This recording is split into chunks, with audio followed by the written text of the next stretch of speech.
game, everyone. This is Rich Ramon, and you're listening to Still Toking with. Yeah. Greetings, my friend.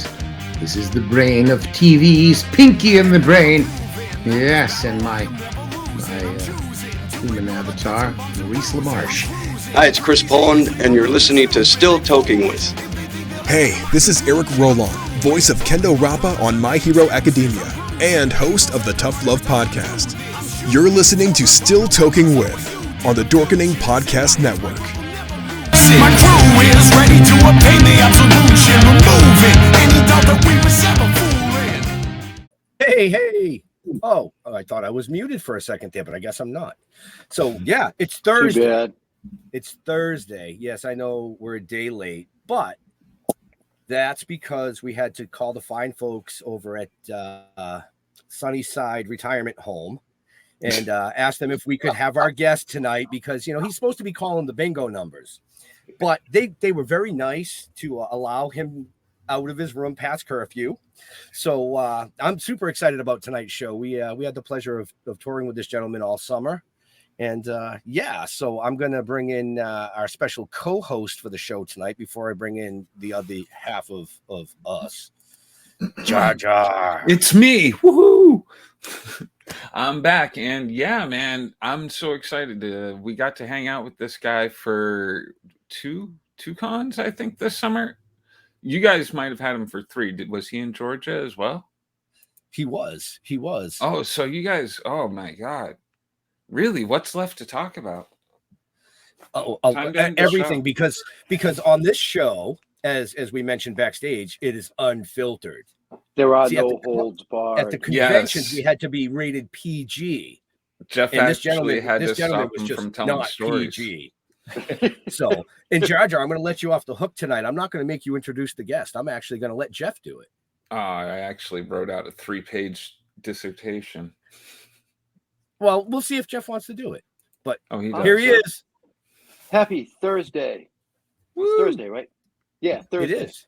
Yeah, I got a night off last night, but it really wasn't a night off. Right. You know what I mean? So, I'm sitting there. I'm eating dinner early on a Wednesday. The fuck is up with that? So anyway, but here we are. I don't want to delay this because I got some shit that I want to give to this dude. So let's just bring him in. Hocus Pocus, Don Yesso. Oof. Oh, there it is. Okay. I didn't know whether I was supposed to talk, what I was supposed to do, if I was supposed to do an intro. So I threw a tap dance.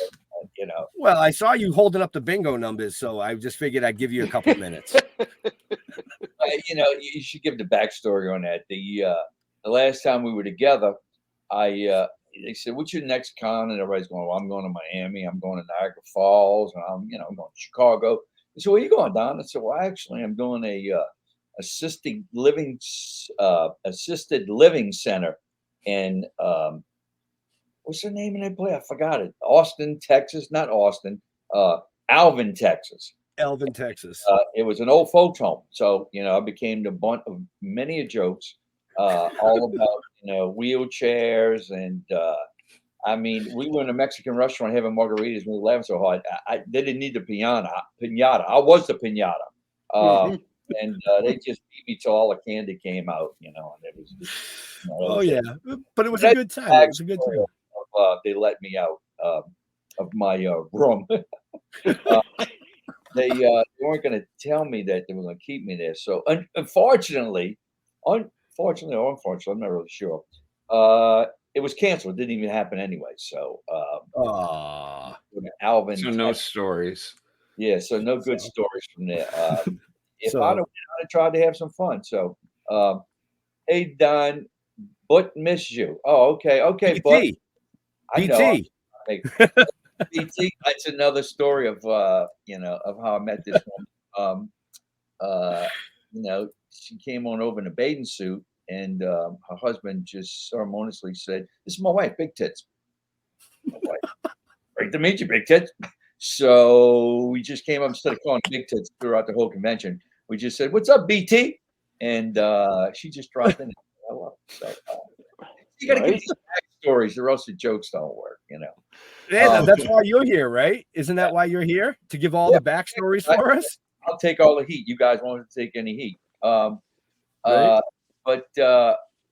So what else? So what else you guys been doing? I mean, I told you what I got coming up. I'm doing this movie with this. Did I tell you that already? Well, you started to, but Jeff said you have to. You had to wait till we're live. Yeah, that's what it was. Okay, I just got offered this film, and it's with the girl named Alexandra Yesso. And I've never met an Yesso, or if you're a Yesso, you're directly related to me. I'm talking about directly. You know, they came out of the same gonads. So, you know, when I saw Yesso, I was like, wow, that's really close. You know, so I mean, I can't wait to meet her to see what the story. But anyway, the girl was just appeared in the movie The Exorcist with Russell Crowe, and she was one of the co-stars. She was Julie. So I saw her spinning around in the trailers and shit. So I imagine she got possessed. But I saw some other things she did, a few trailers. And very good actress. I'm looking forward to working with her. She's 5'11". I'm glad I've seen this sitting down. But she is blind by accident, and her father dies, and he leaves her a family farm that's been in the family for 100 years. And of course, I'm the banker who's trying to foreclose and take it away from a blind woman. So this sort of really set me up well with my fans. Yeah. Oh, yeah. Oh, they're gonna love you after that. You know, speaking of the PC world, you know, not only, you know, I'm not, you know, forgiving the loan, but she's blind, and you know, and I'm trying to put it in an assisted living center, by the way. The lines I have. So, you know, you need to go somewhere where some people can look after you. And so it's funny, like, you know, art's in imitating life. But yeah, that's about it. You know, we're just hanging out here. I live in Baton Rouge. I'm from New Orleans, Louisiana. Most people think I'm from New York. It's a whole nother story of how the accent came to be about. But that's how I got started in my film career, was because I met the director on a plane and we got drunk. Well, I didn't get the job because he was drunk, but we started drinking, and he asked me if I was from New Orleans. I said, yes, sir. And he picked my brain. And by the time the plane landed, he said, would you be interested in being in a TV series? I said, yeah, I don't know, act. You know, I mean, I'm a coach. I don't know anything about it. He said, it would be, you know, I just want your voice. So that's how I got started in my whole film career. That was, I don't know, 35 years ago. But anyway, so I don't know where I'm going with this. So you guys, what y'all got on y'all's mind? Well, no, I mean, you kind of started it off that way. I mean, you were a high school football coach, correct? Correct. Mm-hmm. And then you know, I went on out there to California, and I, you know, they had to send all of the cast to CBS in front of the president of CBS, and some other, you know, people thought they were important. And Tim Reed was the star of the show. He was Venus Flytrap from help me out here, WKRP in Cincinnati, and he was a star of the show. And they went in. There was 8 of us, and they said Hugh Wilson was the creator, and Kim Lemasters was president of CBS at the time. And he said, Hugh, we love everybody. We think they're all just terrific. There's one guy that you sent so that, you know, he don't know how to act. Did you know that? I'm very aware of that. And he said, I tell you what I'll do. He said, send me your people. See who you like. Let me see who you like. I'll look at them, and we'll go from there. So he saw 3 people, and he called Kim Lemasters back. He says, okay, I saw him. I still want my guy. And he says, I tell you what, I'll make a deal with you. He says, if he's not any good in the pilot, because, you know, pilot is what you do first off, you know, before it becomes a series. And he says, I'll shoot the pilot. If he's not any good, I'll cut him out and we'll recast him. Kim was like, oh, great. You know, I'll have somebody lined up. No problem. So we're in the middle of shooting a pilot, and I've done a couple of scenes already. And he goes, Donnie, let me talk to you for a second. So he pulls me on the side. He's smoking a cigarette, real dramatic. And he says, yeah. And I didn't know this story, by the way. I didn't know any of this backstory till right this minute, I'm telling you. And, you know, while we were on the set, he goes, yeah, Kim didn't want you, blah, blah, blah, and this and that and everything. He says, and I told him that if you weren't any good, we recast you. And I was like, oh, shit. My face went just pale. And I was like, fuck. I done moved out here and everything. And he drops the cigarette, takes a deep breath. throws a cigarette down, steps on it, goes, but don't worry about it. So we go to series. You come with us. You're terrific. Give me a pat on the shoulder, and I've been here ever since. So, Nice. Wow. So, people, he said people like Lonnie Anderson and Burt Reynolds, they were dating at the time, and they were very good friends. He discovered Lonnie Anderson, made her a big star in WKRP. So they'd all have dinner and all, and everybody knew my story by then because I was on the Tonight Show with Johnny Carson, blah, blah, blah, blah, blah. And so it gotten a really well-known story. And, Lonnie would say, how did you ever know the guy could even act? How did you know he would pull it off? He said, I did. He said, I got lucky. He could have said, I just saw something, light or something in it, and he was just honest. I didn't know. He said, he sounded like Colonel Sanders combined with Rambo, and I used him. Wouldn't that be a chicken shit? Yeah, probably so. Right. But it's all worked out. I've had a great run, and the reason why I was telling you that story is because I got to meet you guys at the conventions, from the Hocus Pocus that I did, which all stemmed from that meeting on the airplane. And when we did that movie 30 years ago, it wasn't a real kumbaya vibe on the set. So I walked in mid-production. I got recast. Andrew Dice Clay was supposed to do the role. I got cast like 2 days before my scene shot. They'd already been shooting, and he was getting really hot at the time, and they cast him in the role, but he got offered his own film called Ford Fairlane, which 30 years later nobody ever heard of that film before. $6 at the box office. That thing was horrible. So I stepped in. I did the role, and I'm doing tours and cons, and Andrew's, I think he's doing in Vegas. I don't know, doing nightclub acts, last I heard. Let me ask you something real fast. I got a friend of mine that keeps texting me. How does she log in to see this podcast? What does she do? It's either on Facebook, YouTube. You go to Facebook and do what? On Facebook? She can go to Facebook to Toking with the Dead. Okay. And just be right there. And it'll be live. It'll be right at the top of the thing live. I also believe I sent you in your Facebook chat the social media link for the event. So you could just send that to her and she can click on it, and that'll bring her in as well. Like, we're going to do the show. We're going to, I'm going to have to stop and pause. And oh, we wouldn't want that, man. We wouldn't want that. Well, you reply to her. The reason I brought up the whole high school football coach stuff. Well, if they watch it, wouldn't really know how to link on. Is that right? Yeah, that's right. Link on to. Well, yeah, if they click on, it'll bring them right into the show. To what? Watch. What happened? Okay, I'm telling them to go to Facebook and do what? Go to Toking with the Dead.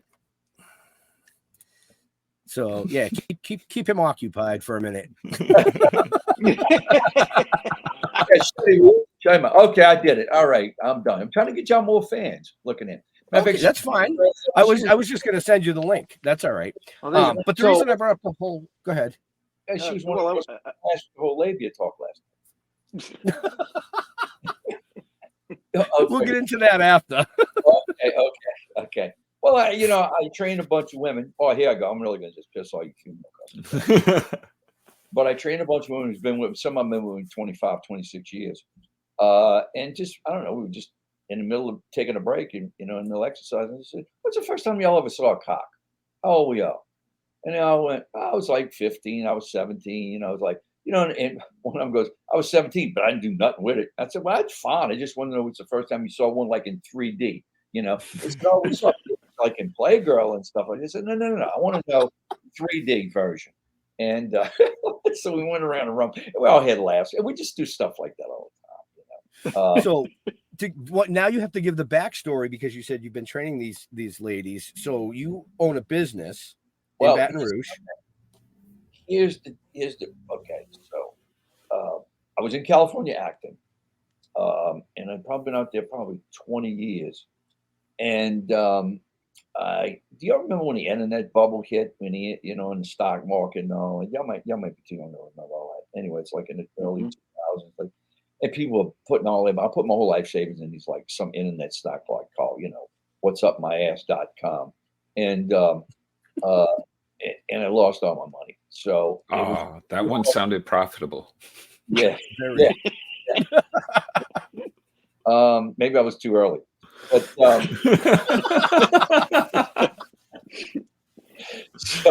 so I was trying to support two households, in California, and my wife and my child were living in Baton Rouge. I didn't want to raise a kid in California. Looks like I made the right choice. So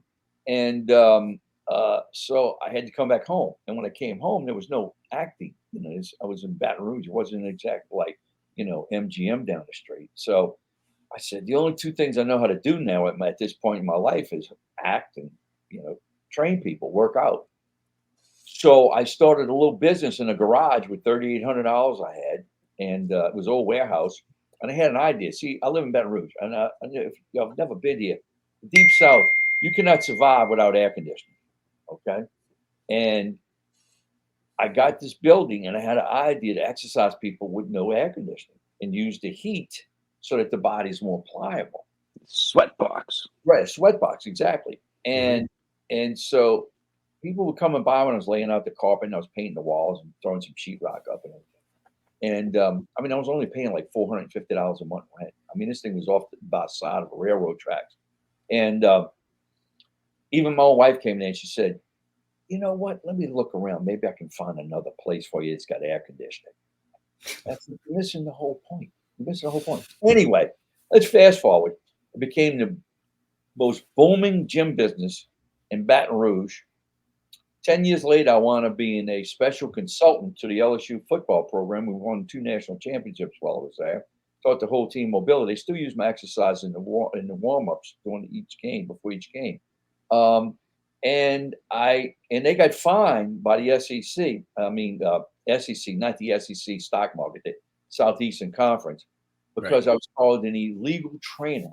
And all the SEC schools had to hire somebody with my capacity to teach mobility to all the sports programs. So the only time I've been on ESPN, I was under arrest, not under arrest, but under a bad name. So, that wasn't the way I thought I'd wound up in sports. But anyway, so I finally sold the business because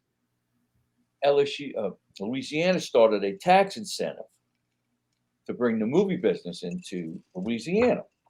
Well, lo and behold, Louisiana did more film business one year than Los Angeles did. So, the best part of my career was after I came back home. I did the biggest movies I've ever done. Did $330 million Fantastic Four. I did some huge films here. Right.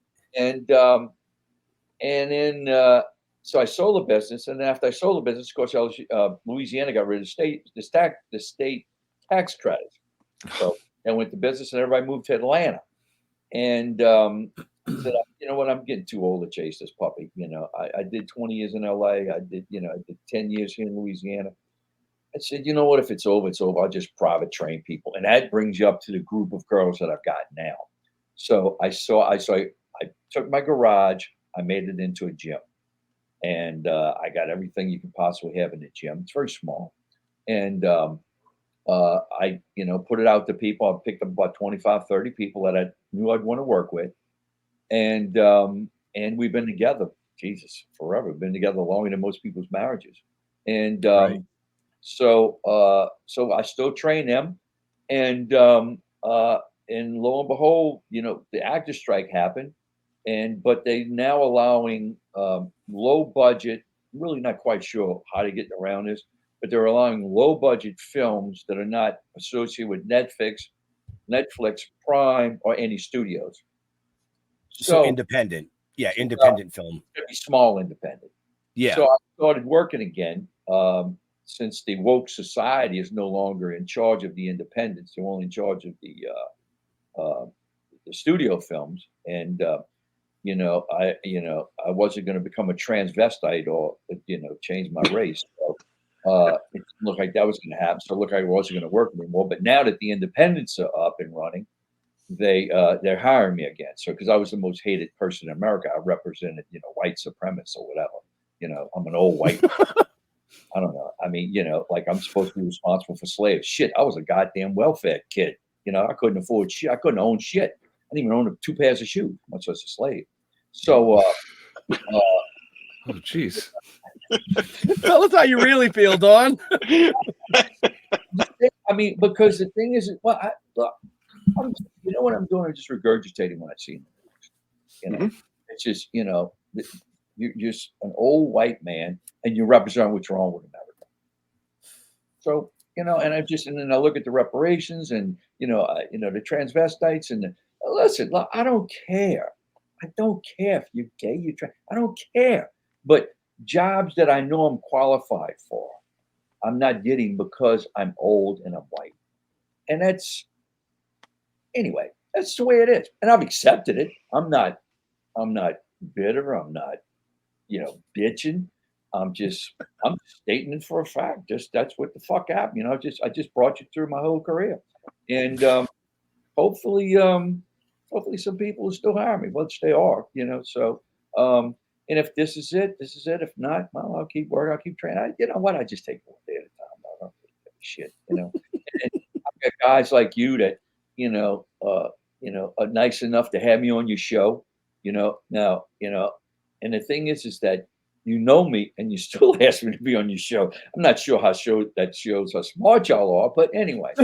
Well, no, wait a minute. Wait, I'm going to bring this up right now because I wanted you on this show because I've got a fucking question for you. Oh, go ahead. All right. We were doing an event in Virginia. Okay. And I just want to know what the hell happened when you took my wife and another woman up to your room. I think those are Las Vegas rules. Yeah. Okay. All right. You were gone for a while, and I had to I had to send a text. Oh yeah. Yeah, I remember that. Yeah. What's the next question?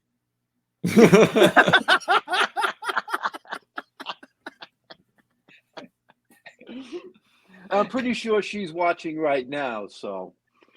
Right. She's probably laughing at you too. Oh, what? This reminds me of something. I did the show Jay Leno one night, and I said we were talking and everything, and I'd had dinner with his wife Maven one night at the Improv. Another friend of mine knew Maven. Maven is his wife's name, and I hadn't met Jay yet, and so we met. We had dinner and everything. I said, "Oh, by the way, you got a wonderful wife." I said, I had dinner with her one night. He goes, "You what?" I said, "I had dinner one night with your wife." He goes, "Well, where was I?" I said, "I don't know. You were out of town." He goes, "What?" And he come across and grabbed my shirt and started shaking me on the middle of the show. I was like, wait, some other people were there. I'm just like, I'm kidding. He was being funny, but that reminded me of the same thing. It's all very innocent, but the way it sounded on national TV, it didn't sound quite so innocent. So, right. We had a lot of fun with it, but he never had me back on the show, so I don't think he was too happy. But anyway, that's just... So you've been waiting. All I know is she came down, and then she said, we were talking before I came down, and I think it was you told her to take her shirt and put it inside out. No, that was her idea. Oh, it was her idea. Okay. I died laughing. Man. We were in the elevator and we come back down. We went. No, I'm gonna tell you more. You went for tequila. I know what you went up there for. Oh, okay. So the boss is out of the barn. Yeah, they wanted some drinks. I had tequila up there, so I said, "Come on, I got some tequila." So we went up there, and I said, "I hope you don't get in any trouble for coming up here." She goes, "You know what? I should fuck with him. Just turn my shirt inside out and go, 'Hey, babe.'" I thought it was a great idea. So go ahead. Exactly. Now you see why I didn't let my wife go up to his room with him. Oh, she didn't tell you? No, she was, no offense. She was too busy chasing Olivier around all weekend. Oh, did that guy have the women on him? Oh my God. Jeez. It's the outfits, I think. Yeah. He's very tall, good looking, square jawed. he has that great accent, Oh, yeah. very calm, Hooray. deep, mysterious, Well, it was the Saturday night. Me, you, my wife, and Austin. You had an up and coming actress there that was with you in Virginia. Mhm. We were all standing around talking, and Olivier came over and he was chatting with us. And he goes, "Oh, I'm going to bed." And me and Dawn looked at each other, and both the girls were gone. Where the hell did they go? They were following his ass to the elevator. I said, "Oh, that ain't happening." And that was great. It was wonderful meeting all those people and everything. But I kept, I said, "What's up, Oliver?" He says, "It's Olivier." Olivier. My neighborhood in the projects, we called it Oliver. If you'd have called yourself Olivier, you got the shit beat out of you. So look at that. We just wasted 30 minutes talking about nothing. That's great. That's my life story. Fuck. From the projects to Hocus Pocus. Damn, why you just diminished my life? I guess, be like me. I'm just going to be a little pile of ashes. Oh, by the way, the girls I train, I told them that I want them to take my ashes. And, especially one of my friends, Stiffy, she's, actually I call her Ducci. And, okay, that's Italian. I didn't say douche. Okay. I was like, that doesn't sound very nice. Ducci Right? means sexy in Latin. Powder Ducci means little sexy. And so I told her she's in charge of getting all my ashes and putting them in like little lockets and rings or, chains that they can carry me around for the rest of their life. And my wife happened to be there. She said, "Shit, I don't want you around me when you're alive. You think I want to carry you around when you're dead?" So, that's our idea. But wow, That's great. That's great. But speaking, hold back on me. Like she does. She has no idea what I do. What I've done. I've done 2 movies in one Lifetime. That's the only 2 movies she's ever seen because they were in a Lifetime.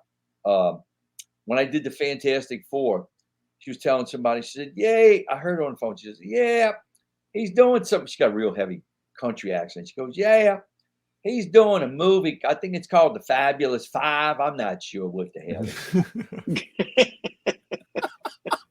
"Oh yeah, he did that other movie." "Babe, what was that Halloween movie you did?" I said, "Fucking Hocus Pocus." "Oh yeah, that's it." She's the only person that doesn't know the name of the movie. I think. So wow. I actually watched that last night. Did you really? Yeah.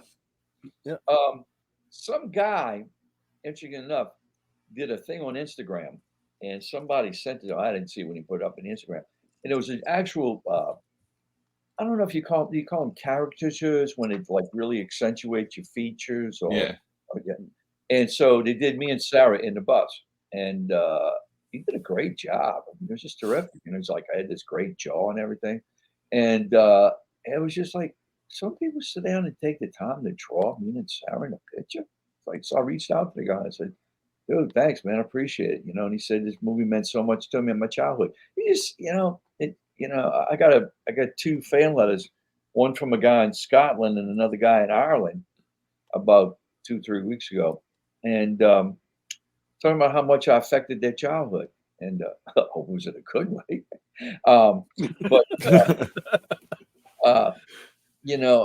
It just today, I mean, it's almost going to be 31 years coming up. And like I said, back when we did the movie, nobody had any idea, especially with the heat that was going on the set. And I'm not going to get into specifics because they're doing Hocus Pocus 3 in it. I like to be in it. So if I'm not in it, I'm gonna write a book. But Hocus Pocus, you're gone. Yeah. I tried to do the porn version of Hocus Pocus, P-O-K-U-S, but I couldn't get cast. They said my tool wasn't good enough. So I saw the Insatiable tool, and they said, "You're definitely not that." So sorry, we're looking for a real bus, not a mini bus. We're looking for like somebody who's got a real bus, not that little fucking mini sprint van you got. So I reminds me of the first time we talked about the cold tubs and ball shrinkage. That's right, we were. Yeah. Because we talked about the Seinfeld episode where George got out of the ocean. He was naked, and the girls saw him. They were staying at the beach house, and they kept laughing at the size of his dick. He says, "It was shrinkage. It was shrinkage, for God's sakes." So then that's how I just told him that I've been doing these cold, which I do. I still do my cold plunge. And it doesn't cause shrinkage that bad. So that's a myth.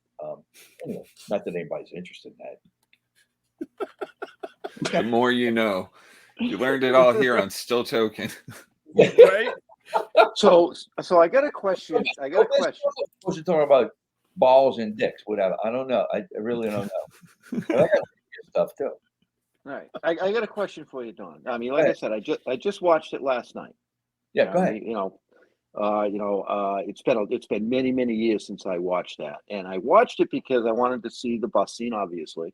Mm-hmm. But was the line speed bump part of the script, or was that made that up? You made that up. That's okay. Yeah. I'm pretty sure that's what you said. Well, we were on an actual bus, Sarah and I, and we had just met. You only did one night on the scene and one night on the show, and the first time I met Sarah, they were shoving it between the steering wheel and my leg. So, Hello. And I just sort of, now this is back before the PC shit.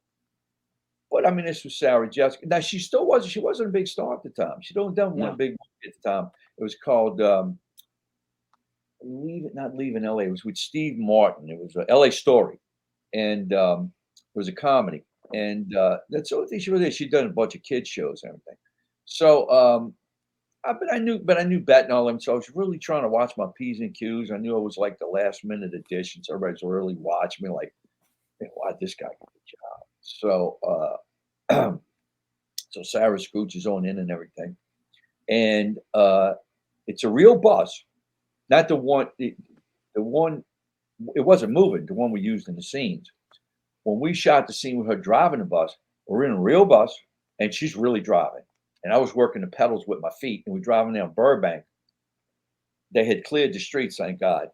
And she had this big old steering wheel and she was driving it like this.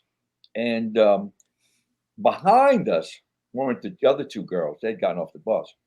But was all of the Disney executives and the hair people. It must have been 70 people behind us. So we driving and, we act like we hit a bump. No, I'm sorry. It was an actual board so that we know when to jump. So there was a board and we hit it. And the actual line is, whoa, I think I'm in love. And, cut. So, the real bus driver gets in, backs the bus up and everything. And the director comes up to me and says, Don, we got a note from one of the Disney execs. He says, I think that line's a little too much. He said, can you change it? I said, I'll take a song. So go back, beep, beep, beep. Back, we take off on everything. She jumped up and go, whoa, speed bump. So I was trying to use the double entendre of her jumping up and down on me. Speed bump, log, dick, cock, frame it any way you want. So, so I still kept the double entendre, but they didn't know I did. And they said, "Oh, that's great, we love it." So that's what it became. So that's how that line became. Nice. But I made up all the other lines. I mean, most of the other lines, like I need one of these chemical instant ice packs because you girls are giving me a fever.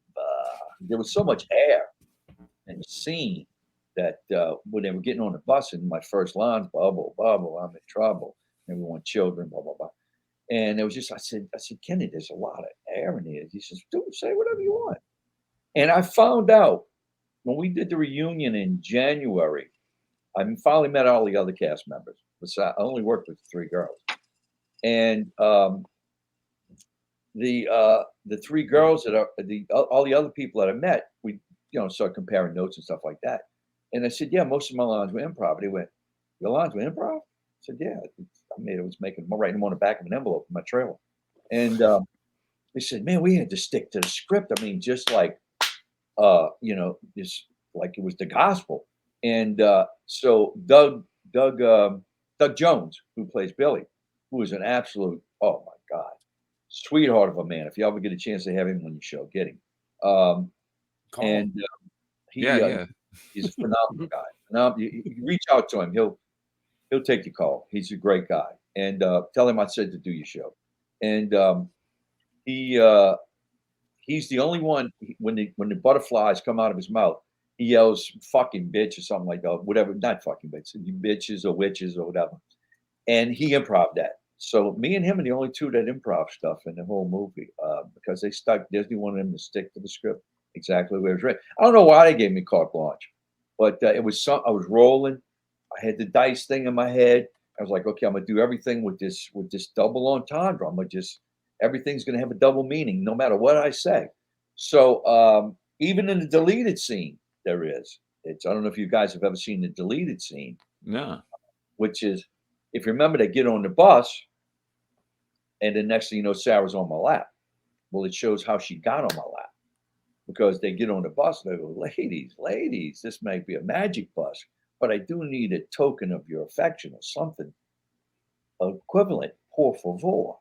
And so Bet takes Sarah and throws her at me, and she goes and she leans on the rail and she goes, "Thou take me as a token of affection."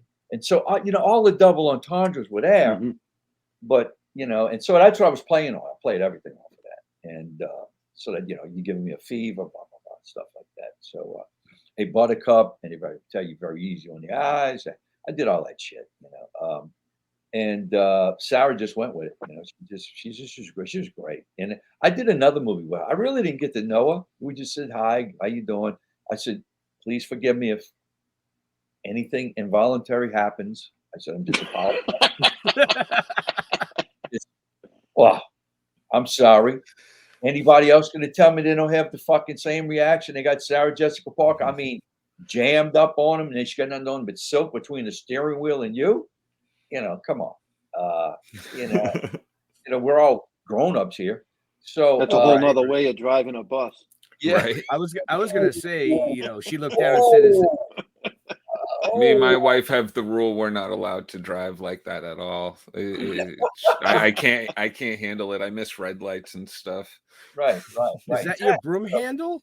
So I just got it out. I just said, look, and I think it helped me diffuse my nervous, of that happening. So, and she just kind of laughed and she said, "Oh, you're funny." And, so we had fun within the scene, but we really didn't get to know each other. And then we did another movie, which is I'm sorry, because one of my best friend who discovered me on a plane wrote it. It's a real piece of shit called Dudley Do Right. I mean, but I did get to meet Brendan, who won the Academy Award for Best Actor this past year. And but we were in Vancouver for 3 months. So Sarah and I and the rest of us, all of us, we all bonded a lot in Vancouver. We spent Thanksgiving dinner together. We watched all the Yankee games together. So I really got to know her really, really good. She came to my wife's birthday dinner.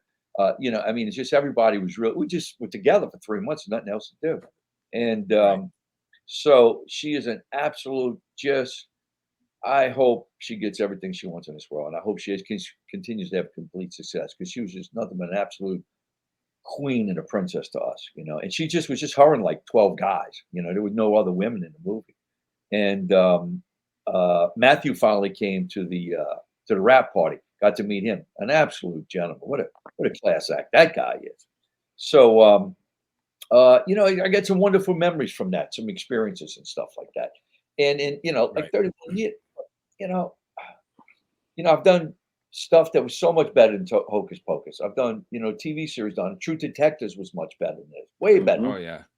And the first TV series I did, Frank's Place, was way better than this. But this thing is still around, kicking, And I just, It's amazing.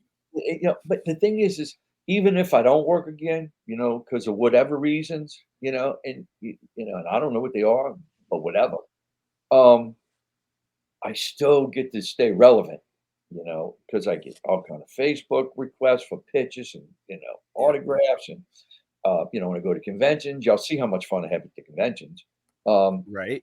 I get to do these shows like this. So, it's been great. And I want to thank you for having me on your show. I really do appreciate it. And also, I want to say this for you still Toking fans out there, these guys actually changed the date of the show, I believe, to make concessions so I could do it, because the girls I train, we have class on Monday and Wednesday nights. And I think your show's on Monday night or Wednesday night? Wednesday.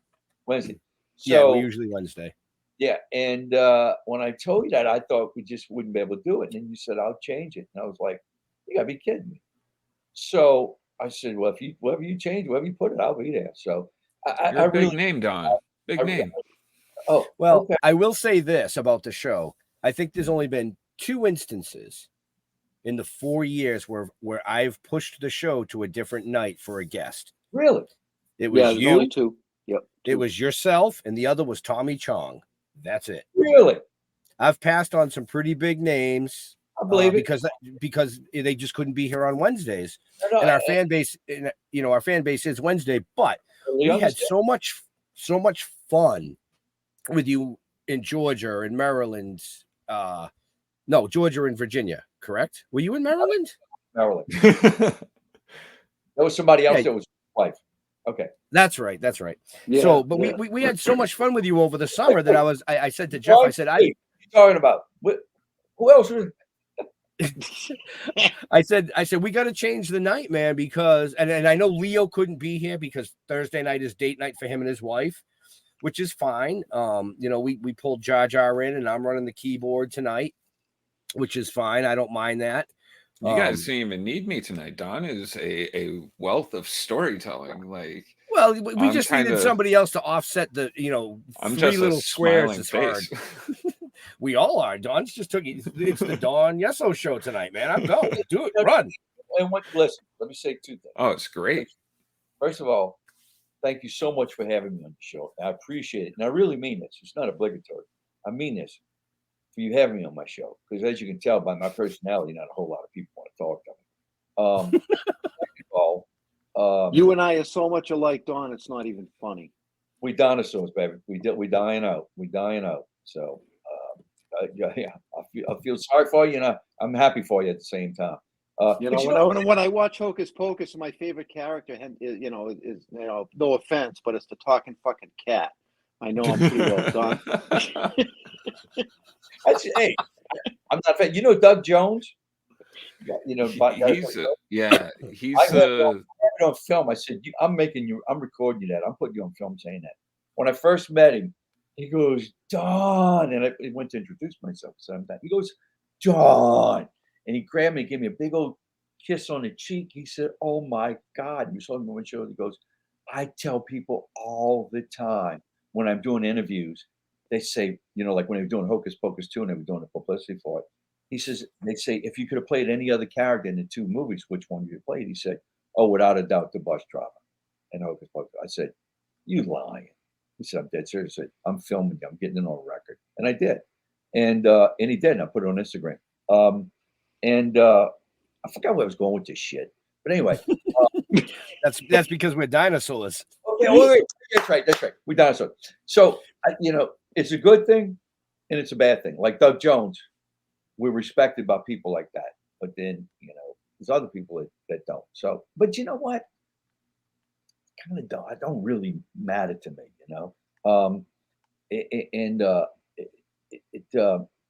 it's just been fun. It's been a great ride. And let me go back to y'all interrupted when I was trying to be soft and sensitive. It's a strength for me, guys. Come on, give me a break. I'm gonna get verklempt.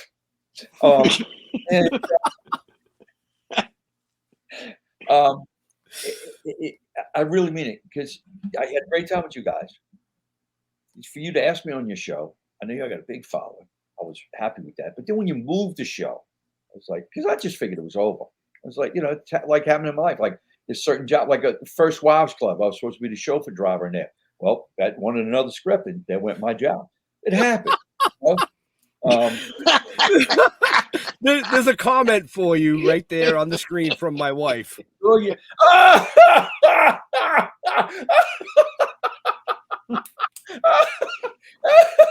You see, that's the one thing about being like me. You get to have some great jokes about you put out there. I remember I tried to. I think y'all were in Georgia. I was trying to mess with what's his name? Help me. The guy who's Candyman. I love him. Michael Hargrove. Michael Hargrove. He was up there and he was doing a talk.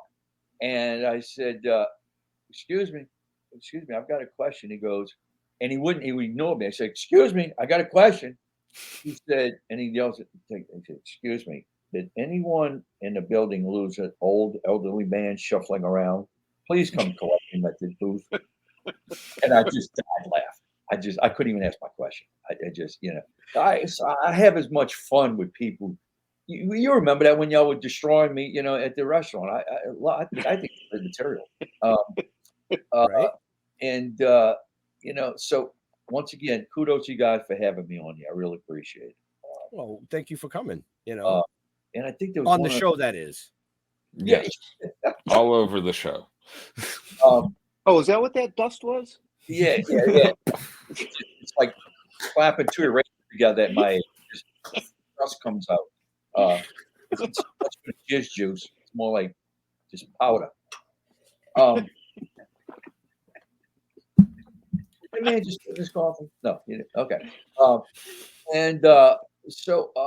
remember. So, thank you for having me on here. And when I do things like this, if you need to, I should have said this at the beginning. Just tell me, Don, shush, because I'll just get on a roll, and I'm like Trump. My mind just fires, and whatever shit comes out of my brain. Like I said, I don't have an edit button, so. Right, and that's the beauty of it, and that's why one of the biggest reasons why we wanted you on the show, because we got to spend a lot of time with you backstage, during the conventions, at dinner, where the edit button was off. Right. There was no edit button, but when we did the panels, we had to keep it PG-13, and I was like, this guy needs to be on the fucking show, man, because he is amazing, and he's a riot. He's a riot. Well, you think you're funny. We wanted you to prove it. What? No, you didn't. You wanted me to show to find out what happened with your wife. Come on, let's be serious. Yeah. I needed to get to the bottom of that one. Or the top, whatever the case may be. Oh, so, are you guys? Well, we already know that he drives a little minibus, so you don't have anything to worry about. Yeah, the Sprinter. Yeah, I do. Yeah. Not a problem. You have a sliding door. Oh no. Do I have a sliding door? Never mind. You didn't get the joke. If you got to explain it, don't worry. Circumcised or not. Jesus Christ. Oh. I almost just spit my Does your boy wear a cape? Sliding door. Okay. Has it got a cape on? I'm just here for the yabos. Whoa, I love you. I love your audience. I love your audience. Well, they love you because there's still a ton of viewers watching. Nobody dropped. It's going up as the show goes on. They implode. That's what they're waiting. They say either the guy's going to stroke out or he's going to say something. The police going to show up or something. Yeah. People are going to see what the fuck happened. They want to see if I'm going to explode out here. Like that. So I got a serious question for you, Don. Serious question. Hold on. Okay. Let me go to my internalness. Oh. I'm too stoned to change it. If there was any role that you could have, what would it be? Talking about in any movie or play? Anything. Ooh. Could be Broadway. I don't give a shit. Yeah, well, I did what I wanted on Broadway. Probably some of the old stuff, like Al Pacino and Scarface. I've always been a big fan of Al Pacino's. The younger Al. I think he's mailing it in. It's a shame. I'd say Wick, John Wick. But the problem is, you'd be great in a movie like that. The thing is that Keanu Reeves is. We lost your friend. Oh, there he is. Just wanted to be next to you. Okay. What the fuck happened? Yeah. Keanu Reeves. I have no idea. Let me take that. I don't know if y'all agree with this. Do y'all like the John Wick movies? Oh yeah. I've only seen the first. I've seen all of them. Yeah, so have I. And I like them to a certain degree. They're very entertaining. but the problem is Keanu is a horrible fucking actor. Okay, Keanu, if you Wow. however, let me put this caveat in there. There is nobody who could play John Wick other than Keanu Reeves. He just brings that non-acting thing that he does. So that's why I would never pick a role like that, because I don't think I'm capable of being. No. I can see you as I couldn't be that mannequin. No, I can see you as like the concierge of the hotel. Oh, yeah, no, I could do something like that. But I'm talking about like a role that I'd like to play Scarface, you look at my little friend, I did look like that would be so much fun. Y'all got time for another story? Yeah. You still got about 10 minutes, man. Go for it. So when I was on Broadway, a good friend of mine, who's one of the most famous playwrights, my notes. Is a guy named Israel Horovitz. And he was actually the father of Adam Horovitz, who was one of the Beastie Boys. Okay. Don't ask me what his name was in the Beastie Boys. I just know Adam. Ed Rock, okay. And so Israel was a good friend. I did a couple of plays for Israel in Los Angeles and in Gloucester, Massachusetts. And so when I got the Broadway show, he said, he lived in New York. He said, Donnie, I'm going to come by one night and watch the show, and we'll go have dinner. I said, okay. So Johnny Goodman happened to be at the show, who's a really good friend of mine. Johnny Goodman. I knew Johnny before Roseanne. I knew him before he became famous. Wow, really? Okay. Before he became famous. He was living in a studio apartment in West Hollywood when I first met him. And write that down, Ben. You saw me do that. So we were sitting at Joe Allen's, a famous steak restaurant in New York. And the show ended like at 5:30 to Sunday matinee. And John, Israel, and I all went to dinner at Joe Allen's. So at 7, we finished eating. And John goes, I think that's Al sitting over there. And I had my back. And Israel goes, yeah, that is him. And John said, I'm going to go over and say hello. And I turn around. It's fucking Al Pacino sitting at a table with another woman. They having drinks. And John comes back and he said he wants us to come by after we finish eating. I was like, I'm done. And here's the twist of the story. Israel wrote a play called Indian Wants the Bronx. It was a very award-winning, it was a one-man show in New York. He hired an unknown actor who was 17, 18 at the time, named Al Pacino. And it made Al a star. And that's how he got The Godfather, was from the critical acclaim he got on Broadway from Israel's play. So they both became famous together. So with all of that history I'm bringing you with, and John had just finished called Sea of Love with Al. Mm-hmm. So that brings you together with all of the history that was there. So we go sit in at the table. It's a round table. And Al was sitting here. I was sitting next to Al, Israel, John, and the woman was over here. We talked from 7 to 12:30 at night, all about acting. And I just was like under the table. I had a Woody. I mean, I had a fatty. And I was just in awe. Just so stuff. But however, he had just finished filming. It didn't come out yet. Y'all love this. If your viewers are listening, they'll love this. He just finished a movie called Scent of a Woman, where he's blind. Mm-hmm. He goes, John, you ever use cue cards? And John said, no, not really. I never, because of Roseanne and all. He said, we really, with the audience and all, it's kind of hard to do. He said, I did cue cards on Scent of a Woman. I eat them like Cheerios for breakfast now. And I went, what? Read the cue cards in the fucking movie? And then I said, I need to go back and, watch this movie when it comes out. And if you see him, he's like this. Yeah, so what do you think we're going to do, Rob? And I forgot whatever the fucking guy's name was. And he turned his head. He looked at the other cue card.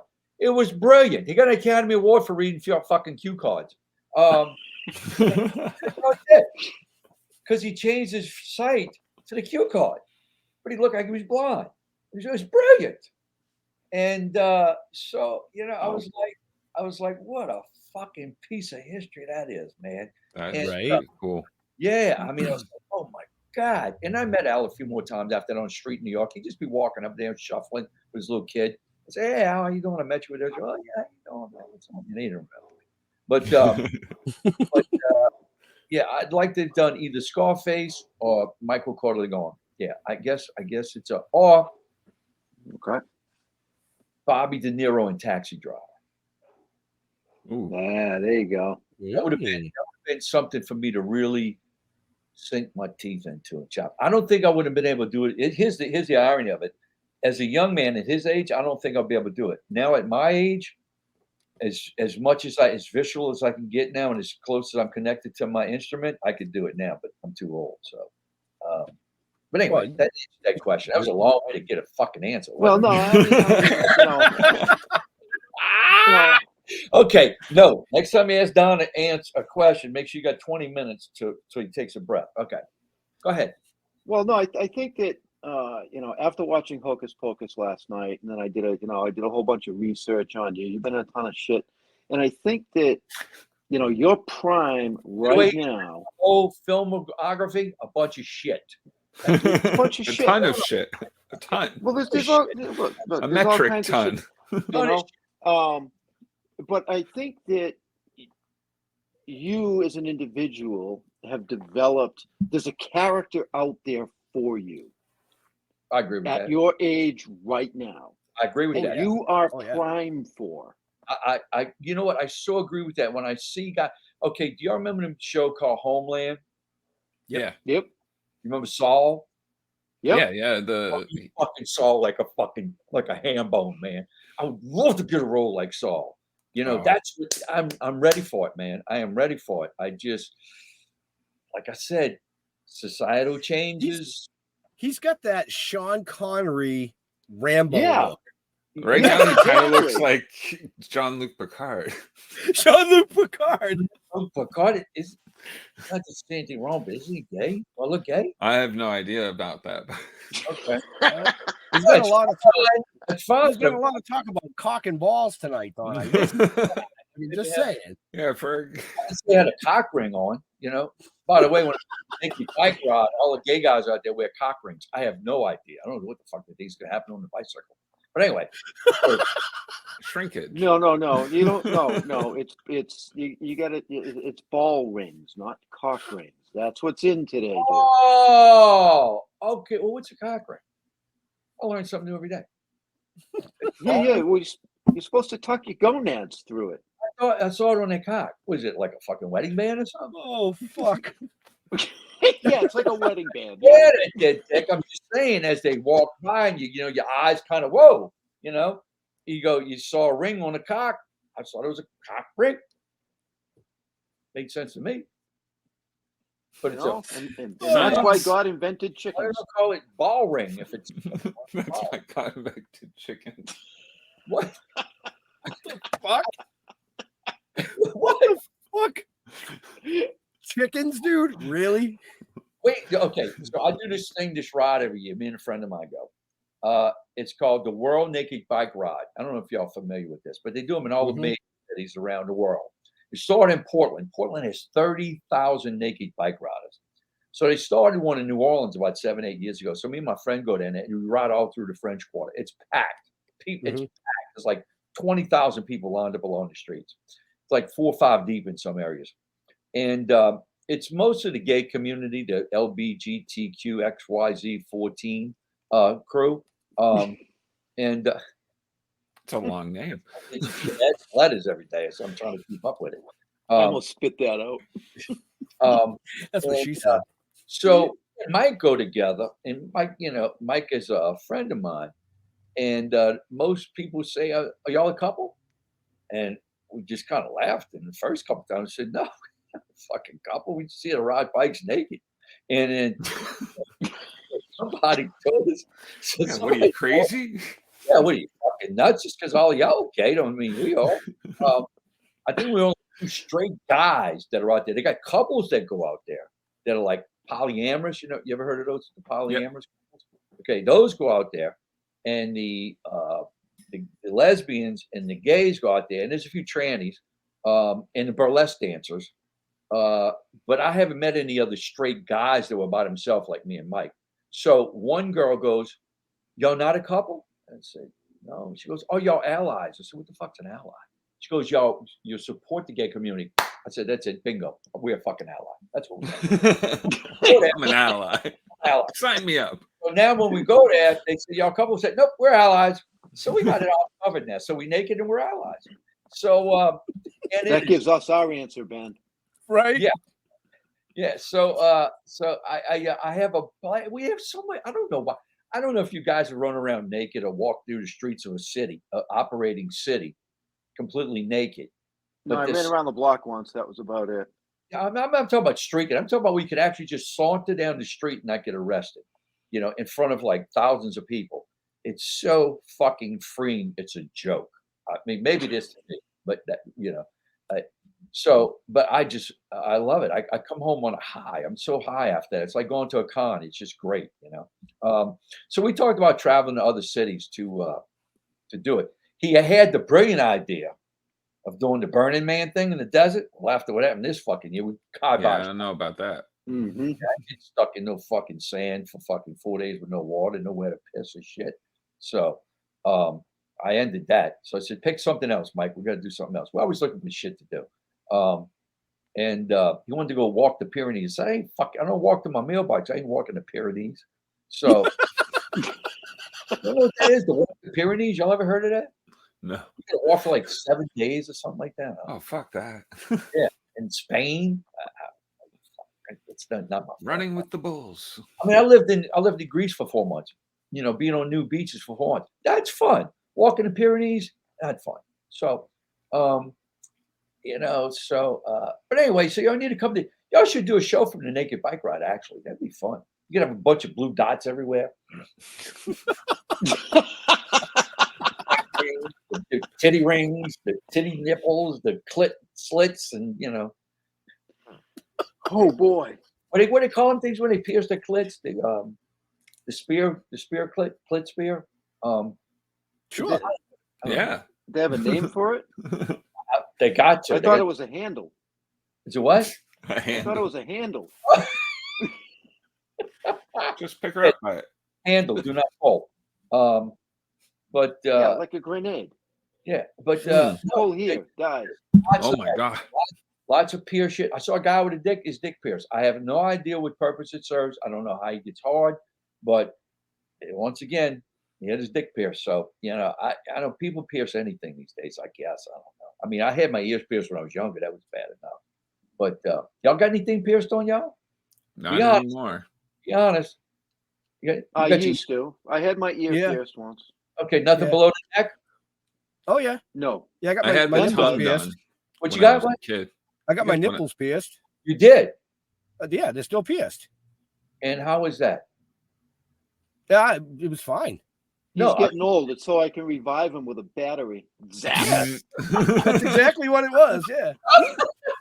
No, okay. I'm just saying. Did you do it for cosmetics? Did you do it for sensual purposes? He didn't well, like no, how his actually. nipples looked. So to break it down real fast in a short story, I used to have a tattoo artist that would come to my house and literally tattoo for 3 days. So I'd have family members and stuff come over, and I would videotape certain people getting tattooed, like rib cages or under the arm where it really fucking hurts. And somebody made a comment and said, how come we never see you getting tattooed? I said, because I don't feel the pain. And they're like, that's bullshit. And I said, okay, well, I'll prove this. I will videotape my artist, who's also a body piercer, piercing both of my nipples simultaneously. And I won't even fucking flinch. And I videotaped it. I laid there. Is it supposed to hurt? Boop, done. I mean, I don't know. I mean, is it supposed to hurt? I don't know. It's a pinch. It's a pinch. It's supposed to hurt, but I mean, when I did my ears, it didn't hurt. It bled. No. I was just kidding. No, I'm not being, cynical. Yeah. I'm curious if it's supposed to hurt. Seemed No, like no, it. All right. So all right. Let me know when you're going to get a cherry tattoo to the tip of your dick, and I'll think you feel no pain. Nope. You be able to go to the cold tub and it won't freeze up or anything. No, I'm good with that. Okay. No. If I ever get anything tattooed there, it's just going to say acetaminophen. Okay. That way, when she says I got a headache, I'll say I got it for you. Oh, Andrew Dice, I'm going to be here all week. Try to choke pork chop. No, if I got a tattoo there, it would say I'm done. My wife said no. I got to get a shovel tattooed. Shovel. Now, if I understand correctly, the only way that would work is if you have to have a hard on so that you can read the whole tattoo. But how do you keep a hard on while they tattooing you? That's I never quite figured out because when it shrinks, obviously you can't read the tattoo. Right. So, I mean, do y'all know how that works? Research that. The little blue pill. You can figure it out.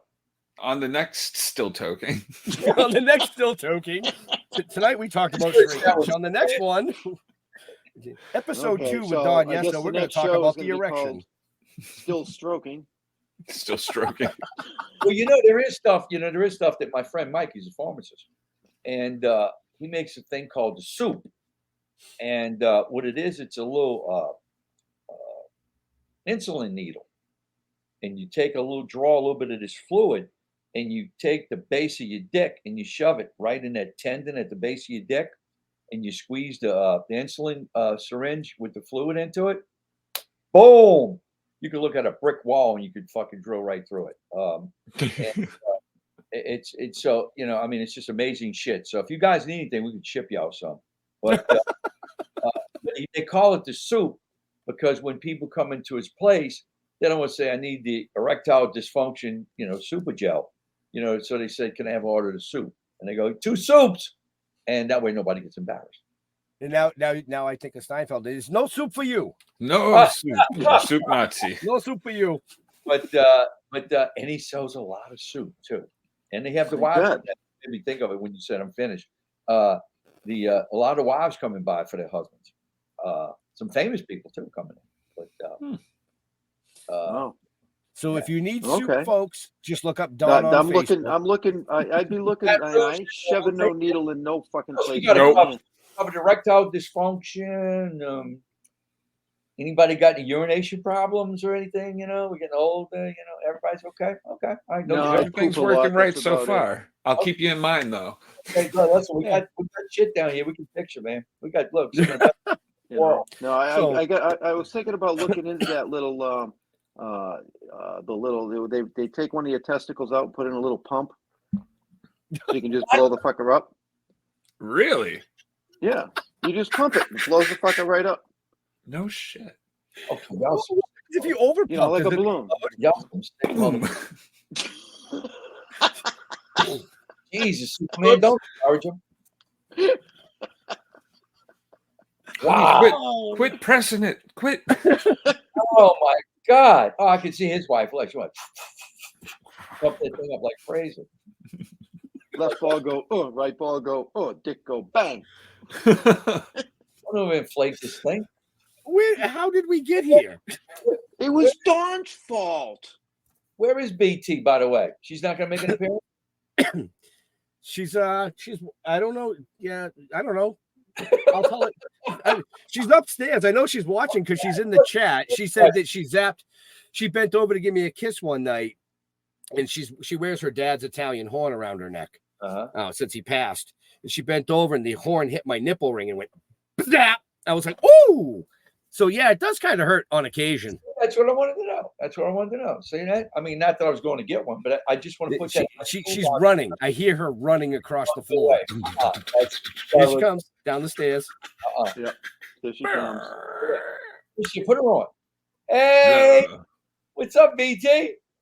What's up? I can hear. Oh, you can't hear me? I can hear you. Viewers want to see you, BT. Come on, you want to know who BT is? Get in there. Move out the way. Where are you going? I'm still on. I don't know. She's fucking up my green screen and shit. Look, now it's all. There we go. Oh my God. Yeah, she fucked up my green screen. It's all fucked. Get out of my light. Oh. Jesus Christ. Nowhere. The background's just gonna fall in. Oh my God. Oh yeah, when she's watching and you say, where is she? You can't say that. I heard her fucking running across the house, man. Tell you what, that gal was so much baby. Oh my God. Talk about funny. God damn, she's funny.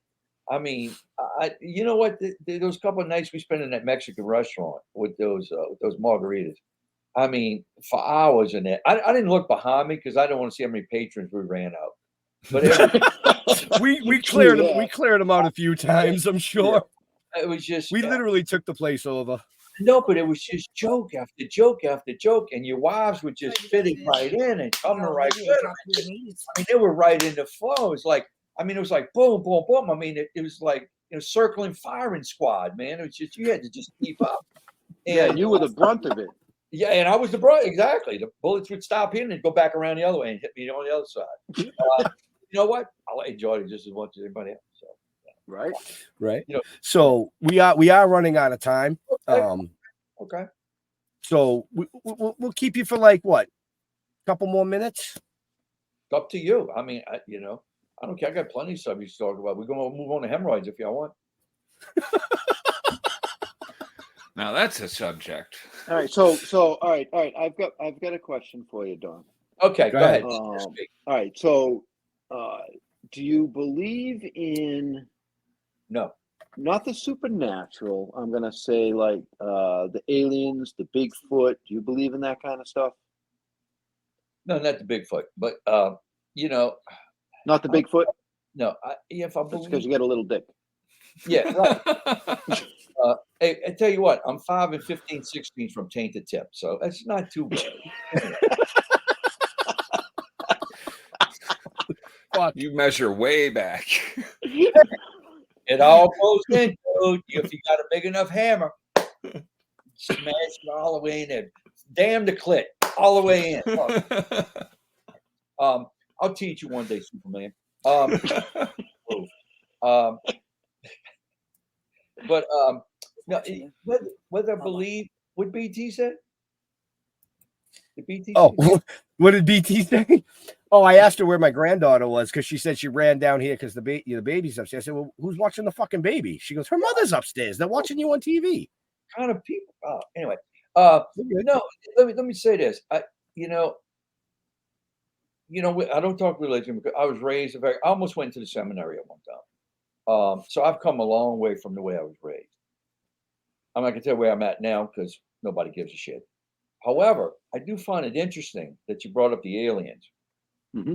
I don't, about a supreme being and all that. Now, I don't know if I believe in them like that. However, I find it hard to not believe that they haven't visited here or been here already. I mean, just look at the pyramids. Look at the Aztec society. How did these people? We were not even smart enough to do that shit today. They moved 50-ton rocks across the desert.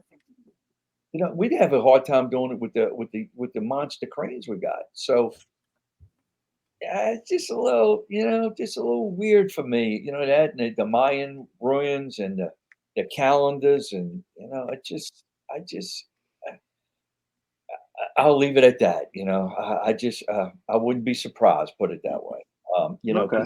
Versus so. Well, I like to ask that question because the way that I look at it is that and everybody's been taught that the universe is infinite and there's millions and millions of planets out there. Right. And for us to consider ourselves to be the only intelligent life out there is fucking conceited.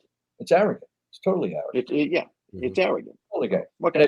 That's what it became about religion. It's like, wait a minute, your God's the only way to heaven? What about those other 3,000 gods? They fuck, they go into hell. So anyway, it's so to stop and think that we're the most intelligent species in the universe. It's like what, 100 million galaxies, and there's like 10 trillion stars, which each represents a planetary system. Come on, right? Right. I mean, honestly, I think man is dumber than a stump. So absolutely. Well, and I believe we only use 10% of our capacity of our brain. So until we really actually can access the whole thing and truly understand what's going on, we don't even know what's going on at the bottom of our ocean. Okay, we're so fucking smart. We don't even know what's at the bottom of the goddamn oceans, much less what's in outer space. So, to think somebody's got all the answers and stuff like that, and I think that, and once again, please, this is not up for debate for an argument, but to say that God is the answer, that's because you don't know the answer. That's why you're saying that to me. No, that's because everybody needs something to believe in. No. I get that. I totally get that. For that, kudos. If that's to me, it's Bigfoot. there you go. If that's big, if those 10 toes make you sleep good at night, then God bless you. You know. Oh, there's 11. So. Well, 11. I guess he saw him. I didn't. But now, it comes to day. I finally, after Soul Search, I think that's why I'm really ready for my own role. It's that I finally realized that, it's like the old adage, you come in here alone, you leave alone. And in between, all you got is yourself, in actuality. Right. So I finally said, you better start believing in you, Don. Yep. Before you worry about trying to figure out what else is out there. So that's where I'm at. Because I'm the one that gets me up every morning. I'm the one that makes my feet move. I'm the one that makes me be happy. I'm the one that makes me have fun. I'm the one that pays the bills. So I got to start with me first, before I start relying on something else. That's just well said. If I cross Absolutely.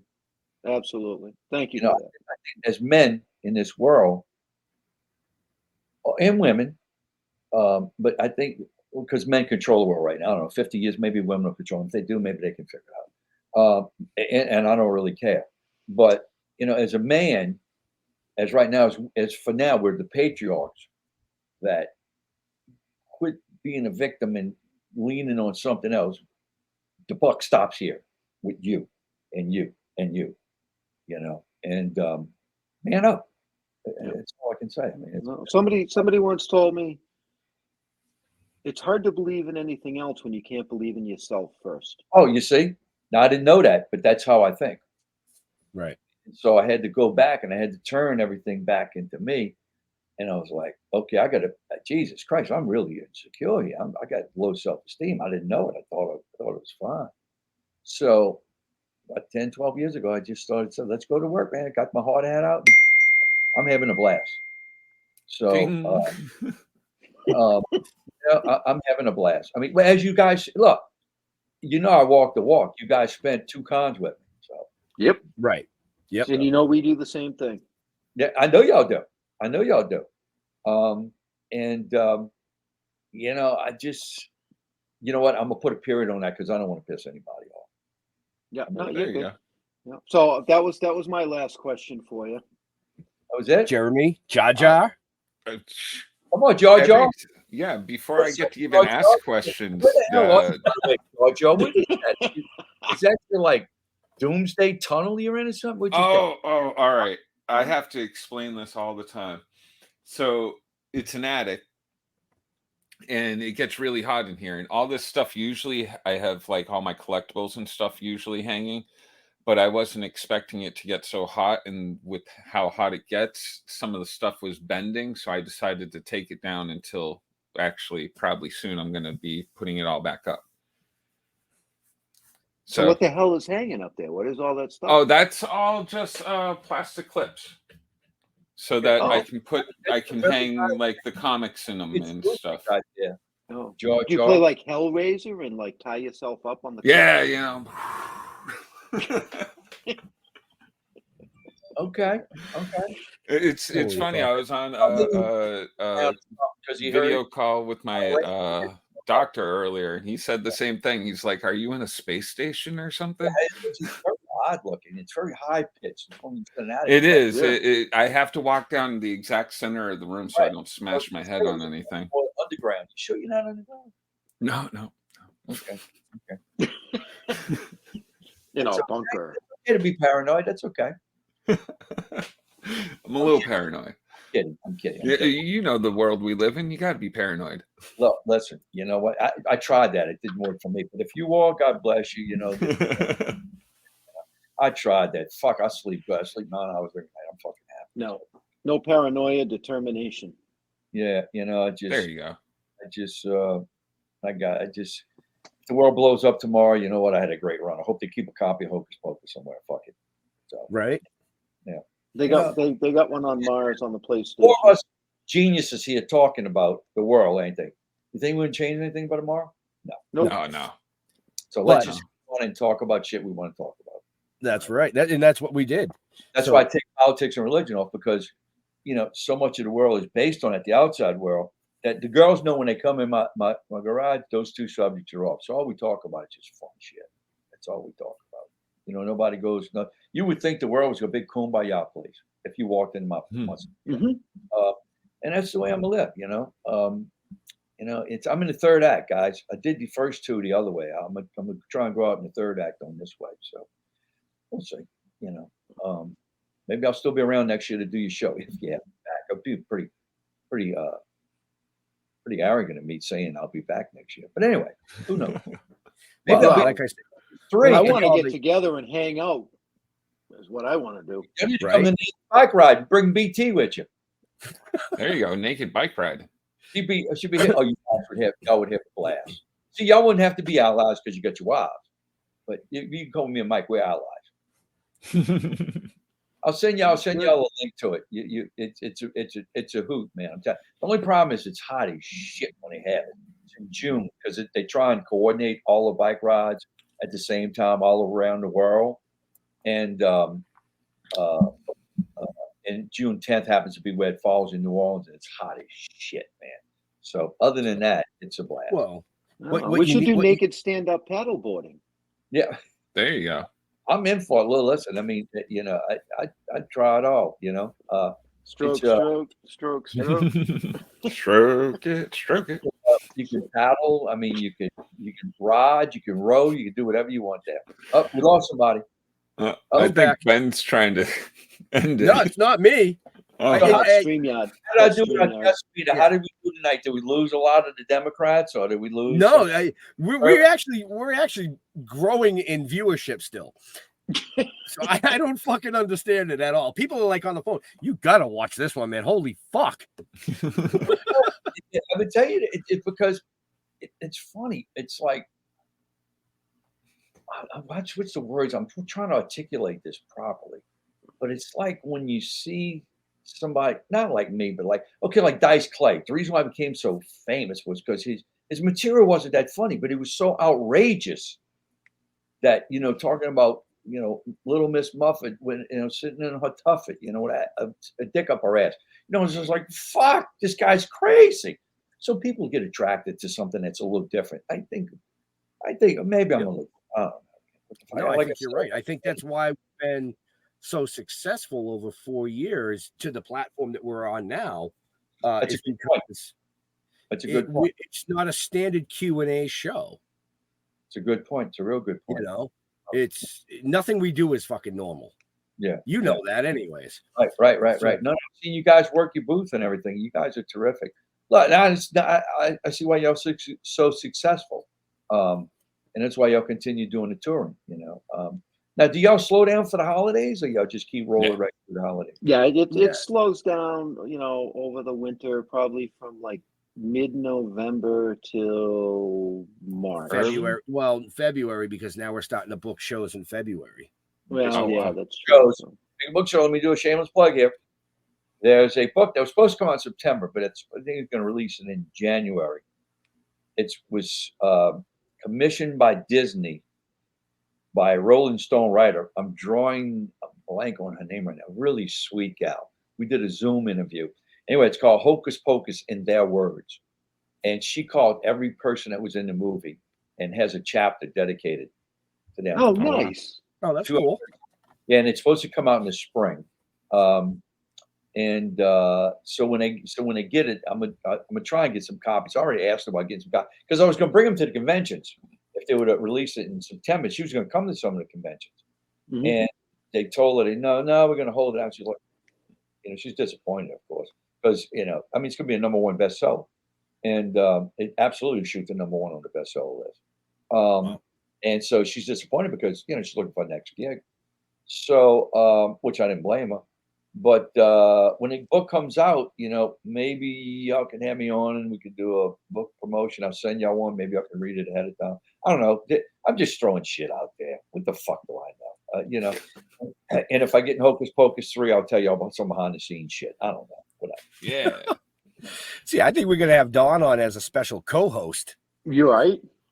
We'll get him on as a co-host. We'll fuck with some people. I'll be like Jar Jar Jr. There you go.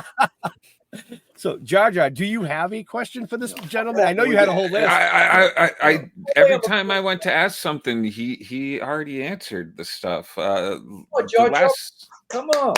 the last of the crap that I got is like, let's see, they petitioned him to be in the second movie, but how is that feeling? Right. I didn't start the petition, but a lot of my Hocus Pocus fangirls did, and they had over 1,000 signatures. All of us, like I said, when we got together in January, we were all in a van riding to dinner and everything. We were all like, "Did you get it? They might reach out to you. Did anybody ask you anything?" And everybody's like, "Oh no, not us." And we're all trying to figure out. It's like, like they could have had like, Danny and Omri, like dropping their kids off at school. They could have had me driving an Uber. Some cameos or something. It just would have been hysterical. Yeah. But nobody had had a big mistake. I like the thought of you driving an Uber. That's kind of funny. That wasn't my idea. Actually, it was one of the fangirls, which I thought was hysterical because I retired. Yeah, that's great. And I'm driving Ubers now. I mean, can Disney not be as smart as my fangirls? I mean, I don't know. But none of us in the van, except for Billy, he was in it. None of us in the van could figure out why we weren't in it. So, See, now I could see Hocus Pocus 3, you being the grumpy old fucking man on the bus. Yeah, I could. Giving the bus driver shit about how to drive the bus. That's funny. That's funny. See, why doesn't Disney think of like funny? Watch out for the speed bump. And that's really funny stuff. That's very funny. I'm laughing on the inside. But the thing is that how come Disney's not that smart? I mean, okay. No, I'm not gonna say. It's all about this. Yeah, how about that? It's all about the money. Who we're gonna appease? Yep. Oh, if we do that, we might piss somebody off. I will say this. I do have a little glimmer of hope, and I didn't mean to interrupt you. Is that I saw Victoria's Secrets decided they're going to not do the wokeness show this year. They're going back to sexiness. So maybe maybe things will. Listen, I'm all for everybody working, everybody, but let's keep the roles where they need to be. I mean, like say, if True Detective would get made right now, there would be a transvestite police superintendent, or running, being Matthew and Woody's boss. If it were done today, thank God we did it back then. They still wanted an old white guy, so maybe things will start to balance out a little bit. We'll see. Right. So I want to say this for Disney, if you're listening, which you're probably not, because we ain't worth that. Well, don't even get me started. We watched Hocus Pocus. Like I said, we watched Hocus Pocus last night. Obviously enjoyed the shit out of it. I hadn't seen it in 20 years. Good for you. And then my wife's like, "Oh, well, there's a Hocus Pocus 2. Let's watch that." And I said, "Absolutely fucking not." To be honest with you, I haven't seen it, so I'm not going to comment on whether it's good or not, because that wouldn't be fair. Well, I didn't want to be forced to make an opinion, so I just said no. I think that's why I stayed away from it, because I don't want people to say, "Have you seen 2?" and something be reading on my face. But I have had. Now I don't know. We're at conventions, and I don't know if people are just being nice or trying to have something to say. But I'd say 85 to 90% of the people, I don't ever bring it up. I never say, "Have you seen the second one?" I never, ever bring it up. There's no reason. And they'll go, "Oh, I saw it too. Oh, I hated it. I liked it. It was okay." Unsolicited. But I'd say 85, 90% of them didn't like it. Now, I don't know. Now, once again, they're talking to me. Could their statement be jaded and they're just trying to make me feel better? I don't know. So I take that with a little, grain of salt. But that's the feedback I've gotten. So, well, if they did a 3 and brought you back, it would do a lot better than 2. Well, that's my personal feeling. Well, I think if they brought everybody back, it would. Well, exactly. Even if you did a movie with just fucking cameos, it would do better than 2. Exactly. They released 3 with all originals in it, and I don't care if you put 2 in it or not. But even if you put the whole cast of 3 in the whole movie, I'm telling you what, you do 500 million at the box office. Mhm. Fuck, they just released it nationwide in all the theaters across the country last weekend. You're talking about a 31-year-old movie getting nationwide releases in the country. Shit, Right.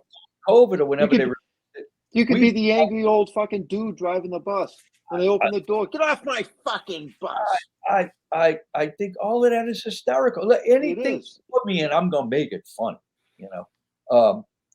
I even thought about a spin-off movie. Not me being a star, but like say I got a son, a hot son. He's got a cute kid.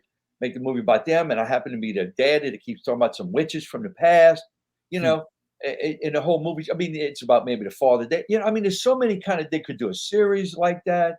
What'd you call it? Hokey Pokey? Yeah, Hokey Pokey. That's the porn version. Turn yourself around, damn it. That's the porn version that I didn't get.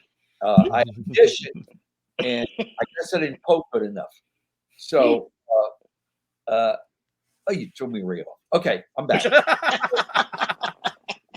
My crystals. There's tons of stuff now.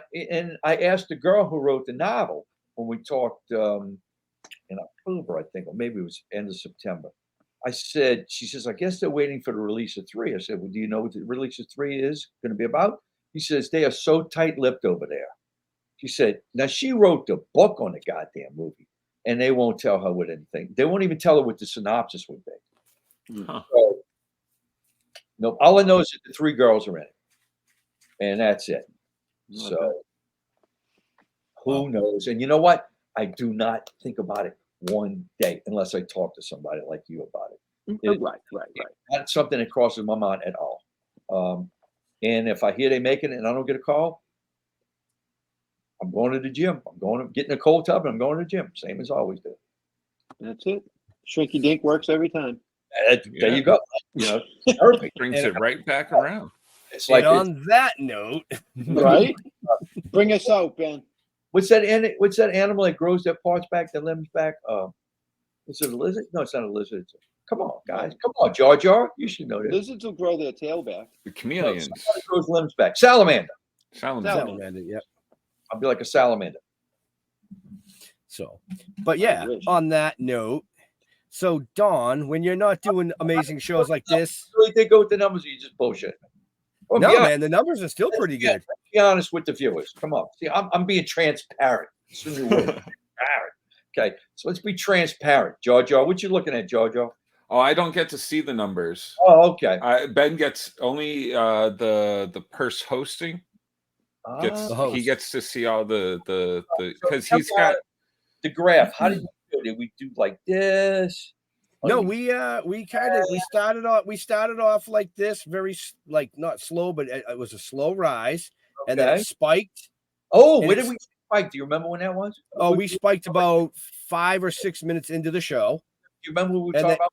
Spiked? I'm just curious. I think it was cock and balls. Okay. And we spiked, and then we plateaued, and really we stayed. And we literally stayed viewership like that, and then it spiked a small spike again about 40 minutes in. And you see, you should go back and look at the spikes and figure out what we're talking about and put it in your next program. So you do a demographics. There you go. Yeah. So, but anyways, when you're not on tour and you're not filming, where do you like interacting? Wait, y'all disappeared. Am I? No, I put you full screen. Okay. Okay. I only see me. So if I'm that's I know. I put you full screen. Okay. Because you're going to talk to all the fans real quick, and you're going to tell them where, if they want to chat with Don Yesso, how can they chat with Don Yesso? Where do you like to interact with fans? Okay, hold on a second. I hope this don't click off. Oh no, it's going to click off. Ah, shit. You guys can go to Facebook and look up Hocus Pocus bus driver, and that's my official Facebook page. There you can order photos of the 3 sisters and myself, or a mortal busboy picture. Also, message me if you want to order one. I do videos on there. You can look from past videos I've done about things about behind the scenes of Hocus Pocus. I'm also on Instagram. I don't have no fancy handle. I'm just Don Yesso. Sorry, I don't have nothing cute. But and that's it. I'm pretty accessible. I mean, really. So You know, So I'm not. I will say real quick to all the to people watching and listening, all that information that he just gave you is in the show notes up above or down below, depending on where you're watching or listening to us. So if you can't remember it, just check out the show notes. You'll find Don. Yeah. So Jar. Got not much going on, so pretty much check out the re-education of Nancy Ann Ritter, which has now 3 episodes out. Beyond that, just sitting around. Okay, then. Facebook. I don't know. Come check me out on Facebook. I don't know. Wow. Oh, so I did want to congratulate you, Jar Jar, on the show with Nancy. I think that's fucking fantastic. Oh, thank you. Oh, wait a minute. So Mariah Simmons Wallace, shout out to your daughter, because obviously she's got a Motor Bus Boy picture. Good girl. She's very smart. Oh, nice. Yeah. Congratulations. Yeah. I just saw it on your thing. It popped up. Go ahead. I didn't mean to. Yeah. No, you're good. You know what? I just as far don't ever Google me. You don't want to know me personally. Other than Toking with the Dead. That's kind of like pseudo me. Is it pseudo me? Sort of, kind of. Just go to Facebook. Go to Toking with the Dead. Follow us on YouTube. Still Toking with. Yeah. I guess it is what it is. Oh, wait, I'm sorry. It is what it is. She's We're in the show notes too, I think. Aren't we? Are we in the show notes? Above and if you down haven't below. bought our fucking book yet, buy the fucking book. Go to Amazon. Look up Toking with the Dead. Get the goddamn book. The fuck's the matter with you people? Huh. Damn. Wow. Did somebody pee in his fucking Cheerios? You just come from a Palestinian protest or something? He had to go there. It took an hour and 40 minutes, but he went there. No, without saying it. Shit. So, you know it's what? all good. I ask for your forgiveness. It's better to ask for forgiveness than You don't have to ask for my forgiveness. I ran the disclaimer. And listen, that was not political. I was strictly going for a joke. Anybody out there that You're good, man. That was strictly a joke. So. Right. So, Dawn, just hang tight while I close the show, and I'll let you know when the stream's ended, and then we can jump off. Okay. But yeah, so like Jeff said, Toking with the Dead, stilltoking.com. That's the website. Everything you want to know about us is on there, including all these past episodes that we've done with interviews. They're everywhere. Facebook, YouTube, IMDb. Red Coral Universe is now streaming us, which is a new streaming OTT. So check them out. But to all our veterans and first responders, we want to thank you for doing what you do so people like us can do what we do. Stay safe. We'll see you next week. We're out of here. Okay, can I say one more thing?